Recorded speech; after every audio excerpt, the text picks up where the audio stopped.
सम्पूर्ण विद्यार्थी साथीहरुमा पुनः पनि हार्दिक नमस्कार गर्न चाहन्छु। फेरि पनि मैले आज अर्को भिडियो लिएर हजुरहरूको माझ उपस्थित भइसकेको छु।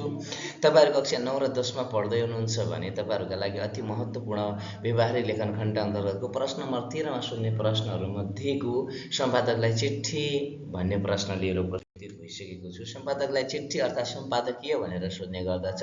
यो नेपाली विषयमा मात्र आवश्यक नभएर तपाईका लागि यो सामाजिकमा पनि आवश्यक पर्न सक्छ। सम्पादकलाई चिठी अर्थात् सम्पादकीय लेखन। ढिला नगरी आजको पाठ सुरु गरौँ। सम्पादकलाई चिठी। पत्र पत्रिकाका सम्पादकलाई सम्बोधन गरेर लेख्ने चिठी नै सम्पादकीय चिठी हो।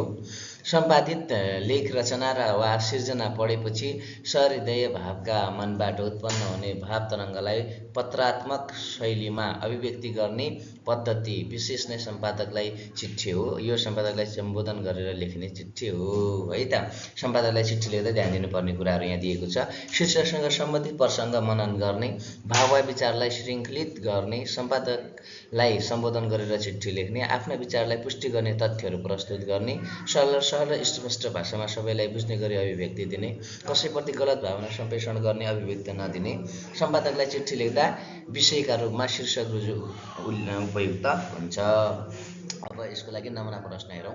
आफ्नो गाउँको कृषि उपज बिक्री वितरण गर्न दैनिक हाट बजार व्यवस्थापन गरिदिन हुन सम्पादकलाई चिठी लेख्नुपर्ने एउटा नमुना प्रश्न यहाँ रहेको छ र यो प्रश्नको नमुना उत्तर चाहिँ यहाँ दिएको छ। हेर्नुहोस् है त।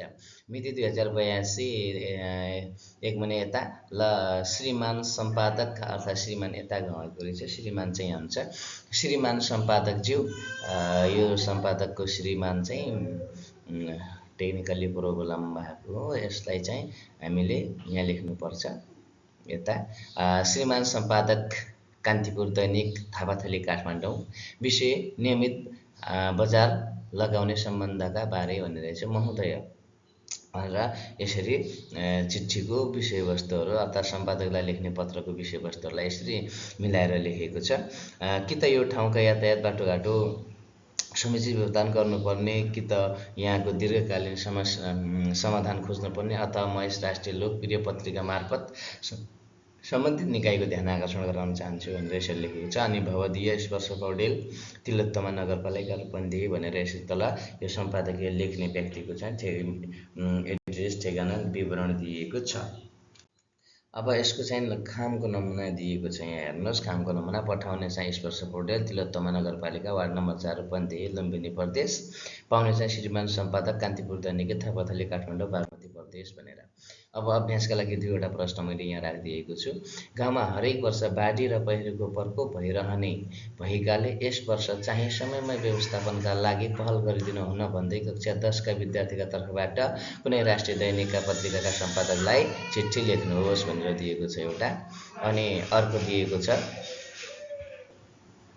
त्यसैगरी अर्को प्रश्न नम्बर ख मा रहेको छ। कक्षा 10 का विद्यार्थीका तर्फबाट कविता प्रतियोगिताका आयोजना गरिदिन उक्त समाचार प्रकाशन गरिदिनु हुन भन्दै कुनै राष्ट्रिय दैनिकका सम्पादकलाई लेखिने चिठीको नमुना तयार पार्नुहोस् भनेर दुईटा प्रश्न चाहिँ यहाँ अभ्यासका लागि दिएको छ।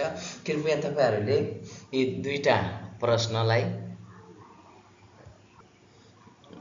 प्रश्नलाई योभन्दा अगाडि दिएको नमुना प्रश्नका आधारमा चाहिँ तपाईहरुले हेरेर यी दुईटा प्रश्नहरूको उत्तर लेख्नु होला। यो भिडियो हेर्नुभएकोमा तपाईलाई हार्दिक धन्यवाद व्यक्त गर्न चाहन्छु। पक्कै पनि तपाईले यो भिडियोबाट सम्पादकलाई कसरी पत्र लेख्ने, के कुराहरू लेख्नुपर्छ भन्ने विषयवस्तुहरू थाहा पाउनु भएको होला। कमेन्ट गर्न नबिर्सिनु होला। यस्तै अर्को भिडियोहरूमा तपाईहरुसँग पुनः भेट्ने बाचा गर्दै आजका लागि यो भिडियोबाट छुट्टिन्छु। हवस् त, धन्यवाद। तपाईको दिन शुभ रहोस्। नमस्ते।